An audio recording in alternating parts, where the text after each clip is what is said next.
তারেক রহমানের সাথে নেপাল ও ভুটানের রাষ্ট্রদূতের সাক্ষাৎ। বিএনপির চেয়ারম্যান তারেক রহমানের সঙ্গে সৌজন্য সাক্ষাৎ করেছেন বাংলাদেশে নিযুক্ত নেপাল ও ভুটানের রাষ্ট্রদূত। শনিবার বিকেলে গুলশানে বিএনপি চেয়ারপারসনের রাজনৈতিক কার্যালয়ে এই বৈঠকগুলি অনুষ্ঠিত হয়। বিকেল 4টায় বাংলাদেশে নিযুক্ত নেপালের রাষ্ট্রদূত ঘনশ্যাম ভান্ডারী গুলশান কার্যালয়ে আসেন। তিনি বিএনপি চেয়ারম্যান তারেক রহমানের সঙ্গে দ্বিপাক্ষিক স্বার্থ সংশ্লিষ্ট বিভিন্ন বিষয়ে আলোচনা করেন। বৈঠকে দুই দেশের বন্ধুত্বপূর্ণ সম্পর্ক, পারস্পরিক সহযোগিতা এবং দক্ষিণ এশিয়ার ভূ রাজনৈতিক স্থিতিশীলতা নিয়ে আলোচনা হয়। নেপালের রাষ্ট্রদূতের সঙ্গে বৈঠকের পরপরই বিকেল 4:55 বিএনপির চেয়ারপারসনের কার্যালয়ে পৌঁছান ভুটানের রাষ্ট্রদূত দাসুকর্মা হামুদারজি। তিনি তারেক রহমানের সঙ্গে সৌজন্য সাক্ষাৎ করেন এবং পারস্পরিক কুশল বিনিময় করেন। বৈঠকে দুই দেশের মধ্যে বাণিজ্যিক ও সাংস্কৃতিক সম্পর্ক উন্নয়নের বিষয়ে গুরুত্বারোপ করা হয়। উভয় বৈঠকে বিএনপির চেয়ারম্যান তারেক রহমানের সঙ্গে উপস্থিত ছিলেন দলটির মহাসচিব মির্জা ফখরুল ইসলাম আলমগীর ও যুগ্ম মহাসচিব Humayun Kabir. Bureau report, রাতদিন news network.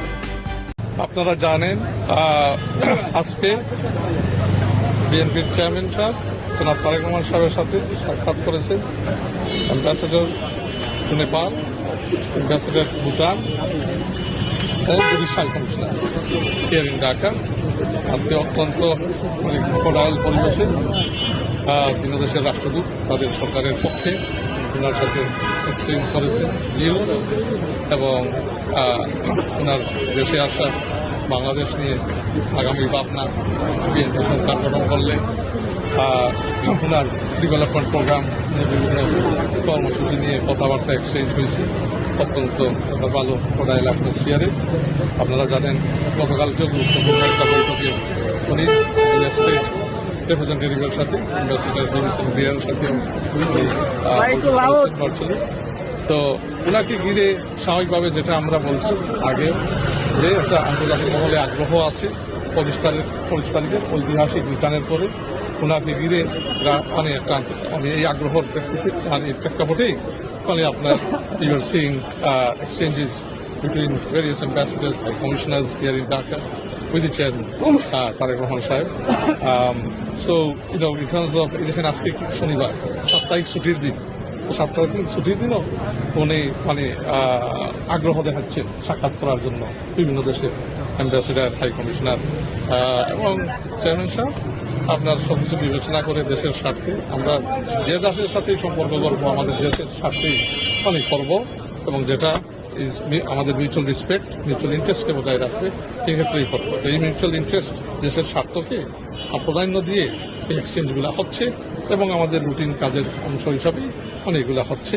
Of course একটা ওভারওয়েলমিং আগ্রহ ওনাকে নিয়ে, যেহেতু ওনারা দেখছে যে তারেক রহমান বাংলাদেশের মানুষের কাছে কি এবং বাংলাদেশের মানুষ তারেক রহমান কোন জায়গায় দেখে, তো এইটা তারা মানে they can feel and feeling that they are eager to exchange views with him and vice versa.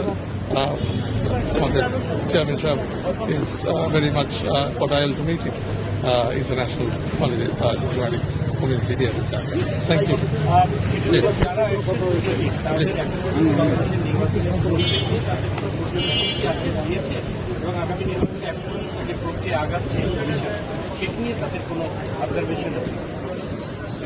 মনে করেন নির্বাচন পরিবেশ ভালো।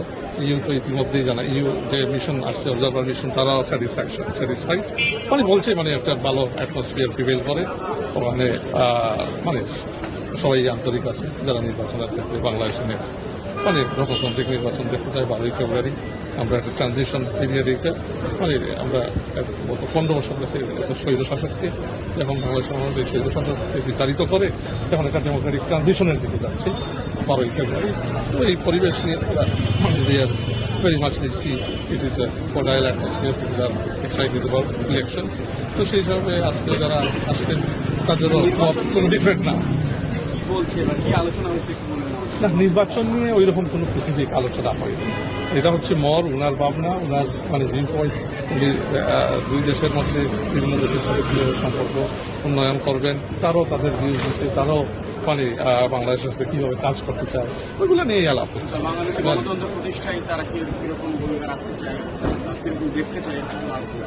না মানে কারা প্রতিষ্ঠা রাখতে চায়? না তাদের দেশের তো মানে বাংলাদেশের গণতন্ত্র প্রতিষ্ঠা হবে বাংলাদেশের মানুষ, স্বৈরাচারকে বিতাড়িত করছে বাংলাদেশের মানুষ, বাংলাদেশের মানুষই প্রতিষ্ঠা করবে। আগামী গণতান্ত্রিক যে সরকার ইলেকশনের মাধ্যমে আসবে বাংলাদেশে, সেই এই গণতন্ত্রের দ্বারা অবগত রাখবে। এখানে বারের কোনো কেউ বসাই দিতে না। বারে যেটা করতে পারে আমাদের সহযোগী হিসাবে, ডেভেলপমেন্ট পার্টনার হিসাবে বিভিন্ন উন্নয়নমূলক কর্মকাণ্ডে আমাদের সাথে পার্টনারশিপে আসতে পারে এবং বিভিন্ন জায়গায় যেখানে এক্সপার্টিজ আছে, ট্রেডের ক্ষেত্রে, ইনভেস্টমেন্টের ক্ষেত্রে আমরা পরামর্শ নিতে পারি, পার্টনারশিপ গড়ে তুলতে পারি। তো এখানে মানে এভরিথিং আমি যেটা বলছি, বাংলাদেশের রাষ্ট্রনীতি আগামীতে নির্ধারিত হবে মানে ইনশাআল্লাহ তারেক রহমান সাহেব বাংলাদেশের মানুষ প্রধানমন্ত্রী ইলেক্ট করলে, বিএনপি গভর্নমেন্ট ফর্ম করলে on the basis of mutual respect and national interest, and it will not ever again মানে যেটা 15 বছর আগে আমরা দেখছি betray the people of Bangladesh. It will never do that.